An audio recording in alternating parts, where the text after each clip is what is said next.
ನೀಡುವ ಮೂಲಕ ಮಾಸ್ಟರ್ ಇಶಾನ್ ಪ್ರವೀಣ್ ಶೆಟ್ಟಿ ಇವರಿಗೆ ನಮ್ಮೆಲ್ಲರ ಪರವಾಗಿ ಜನ್ಮದಿನದ ಶುಭಾಶಯಗಳನ್ನು ತಿಳಿಸಿದ್ದೇವೆ. ಈಗ ಕೇಕ್ ಅನ್ನ ಕತ್ತರಿಸುವ ಮೂಲಕ ಮಾಸ್ಟರ್ ರಿಷಾನ್ ಪ್ರವೀಣ್ ಶೆಟ್ಟಿ ಇವರ ಜನ್ಮದಿನವನ್ನ ನಾವೆಲ್ಲರೂ ಸಂಭ್ರಮಿಸುವ, ಎಲ್ಲ ಮಕ್ಕಳು ಕೂಡ ಹ್ಯಾಪಿ ಬರ್ಡೇ ಹಾಡಿನ ಮೂಲಕ ಅವರ ಹುಟ್ಟುಹಬ್ಬಕ್ಕೆ ಶುಭವನ್ನ ಹಾರೈಸಬೇಕು ಅಂತ ವಿನಂತಿಸ್ತಾ ಇದ್ದೇವೆ.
ಇವತ್ತು ವಿಜೇತ ವಿಶೇಷ ಶಾಲೆಗೆ ಆಗಮಿಸಿ ದೇವರ ಮಕ್ಕಳ ಜೊತೆಯಲ್ಲಿ ಅವರ ಮಗುವಿನ ಹುಟ್ಟುಹಬ್ಬವನ್ನ ಒಂದು ಅರ್ಥಪೂರ್ಣವಾದ ರೀತಿಯಲ್ಲಿ ಆಯೋಜಿಸಿ ನಮ್ಮೆಲ್ಲ ವಿಶೇಷ ಚೇತನ ಮಕ್ಕಳನ್ನ ಪ್ರೋತ್ಸಾಹಿಸಿದ್ದಾರೆ ಶ್ರೀಯುತ ಪ್ರವೀಣ್ ಶೆಟ್ಟಿ ಮತ್ತು ಶ್ರೀಮತಿ ರೋಶಿನಿ ಶೆಟ್ಟಿ ದಂಪತಿಗಳಿಗೆ ಹಾಗೆ ಅವರ ಮಗುವಿಗೆ, ಅದೇ ರೀತಿ ಅವರೊಂದಿಗೆ ಉಪಸ್ಥಿತರಿರುವಂತಹ ಅವರ ಮನೆಯವರಿಗೆಲ್ಲರಿಗೂ ಹಾಗೆ ಅವರ ಸ್ನೇಹಿತರಿಗೆಲ್ಲರಿಗೂ ಶ್ರೀ ದೇವರು ಆಯುರಾರೋಗ್ಯ ಐಶ್ವರ್ಯ ಭಾಗ್ಯವನ್ನ ಕೊಟ್ಟು ಕರುಣಿಸಲಿ.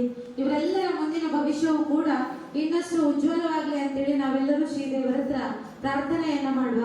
ತಮ್ಮೆಲ್ಲರ ಕನಸುಗಳು ನನಸಾಗಲಿ ಎಂಬುದಾಗಿ ನಮ್ಮ ಎಲ್ಲ ಮಕ್ಕಳು ಕೂಡ ಒಂದು ಹಾಡಿನ ಮೂಲಕ ತಮಗೆಲ್ಲರಿಗೂ ಒಳ್ಳೇದಾಗಬೇಕು ಅಂತೇಳಿ ಶುಭವನ್ನ ಹಾರೈಸಬೇಕು ಅಂತೇಳಿ ವಿನಂತಿಸ್ತಾ ಇದ್ದೇನೆ.